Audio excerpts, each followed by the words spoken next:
Et salut à tous, c'est Un Regard Neuf, j'espère que vous allez bien, moi comme d'hab ça va super. Quand on était petit, nos parents nous montraient dans les livres ou à la télé les différentes espèces d'animaux pour nous apprendre à les reconnaître. Et avec cette méthode on a pu découvrir plein d'animaux, le chien, le chat, la vache, l'écureuil, etc. Mais faut savoir que dans la nature il existe beaucoup plus d'animaux que ce que l'on croit et d'après ce qu'on sait, presque 90% des espèces animales ne sont pas encore découvertes. Et juste à titre d'exemple, pour les papillons, on répertorie plus de 160 000 espèces différentes. Bon, heureusement, chaque année, les chercheurs découvrent de nouvelles espèces et c'est justement pour ça qu'aujourd'hui, on part à la découverte de 9 animaux découverts récemment. C'est parti. Numéro 1. En 2010, des chercheurs ont découvert une chauve-souris assez spéciale dans la jungle en Papouasie-Nouvelle-Guinée et ils l'ont surnommée la chauve-souris Yoda. Et vous avez sûrement compris pourquoi, elle a un air de ressemblance avec le personnage de Star Wars, Maître Yoda. Elle fait partie des espèces les plus étranges découvertes récemment selon un classement réalisé par National Geographic. Et elle a été découverte en même temps que 200 autres espèces lors d'une expédition scientifique en 2010. Et comme vous le voyez à l'écran, cette chauve-souris a un nez en tube qui lui permet de respirer en même temps qu'elle plonge sa tête dans la nourriture. Et ce qu'il faut savoir, c'est qu'elle joue un rôle essentiel dans la forêt vu que certaines graines de fruits ne germent qu'après être passées dans leur estomac. Numéro 2. Il est blanc, il est velu et il vit bien caché comme le célèbre Yeti et c'est justement pour ça qu'on l'a appelé le crabe Yeti. Il s'appelle le Kiwatileri et fait partie de la famille des crabes Yeti et c'est le premier à avoir été découvert dans les eaux froides de l'Antarctique. Bon, même s'il a le même nom que l'abominable homme des neiges, ce petit animal fait seulement de 0,5 à 15 cm.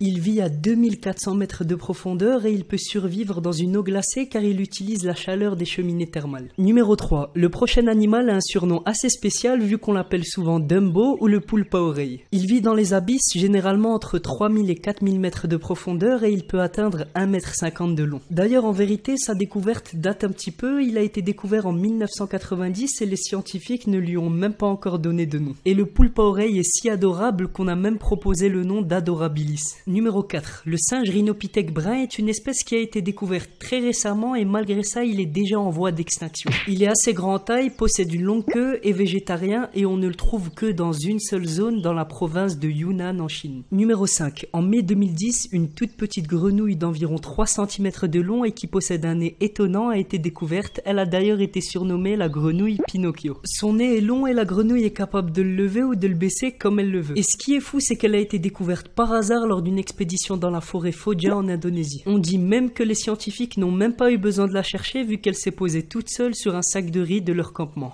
Numéro 6. Le mille-pattes dragon rose. Juste le nom fait flipper. Même si cet insecte n'a pas l'air très discret, il n'a été découvert qu'en 2007 en Thaïlande. Et ne vous fiez surtout pas aux apparences, les mille-pattes peuvent être des créatures très dangereuses. Et surtout le mille-pattes dragon rose qui remporte l'Oscar de la dangerosité. C'est un mille-pattes épineux et toxique qui crache du cyanure, donc un poison très dangereux par sa bouche. À l'âge adulte, ces mille-pattes mesurent environ 3 cm de long, ce qui est pas vraiment énorme. Et si un jour vous vous baladez en Thaïlande et que vous sentez une forte odeur d'amande, faites très attention car grâce à leur capacité à créer du cyanure, le mille-pattes a justement cette odeur d'amande qui est la même que le cyanure. Numéro 7. Le lésula. Discret et mystérieux, le singe lésula a échappé à l'attention des scientifiques durant de nombreuses années. Il a été découvert en 2007 au Congo, mais son existence n'a été confirmée qu'en 2012. Et ce qui intrigue les scientifiques, c'est que cet animal a un visage qui ressemble un petit peu à celui d'un être humain. Il vit sur le sol et dans les arbres et ne mange que des fruits et des végétaux. Numéro 8. La sauterelle pan. On la trouve notamment en Guyane et elle doit son surnom à un moyen bien particulier qu'elle a pour se défendre des prédateurs. En gros, la sauterelle se camoufle dans la nature car elle ressemble comme 2 gouttes d'eau à une feuille, mais quand son camouflage ne suffit pas et qu'elle est en danger, elle ouvre ses ailes comme un pan, se redresse et ressemble alors à une tête d'oiseau qui effraie les prédateurs. Et le numéro 9, le papillon cobra. Originaire des forêts d'Inde, ce papillon fait partie des plus grands papillons nocturnes du monde. Il mesure entre 20 et 30 cm et ses ailes larges et musclées sont colorées d'un petit peu toutes les couleurs avec du rouge, du marron et du brun. Mais ce qui est étonnant, c'est que l'extrémité de ses ailes fait penser à un serpent et il les utilise pour se défendre et faire peur à ses prédateurs, d'où le nom qu'on lui donne qui est le papillon cobra.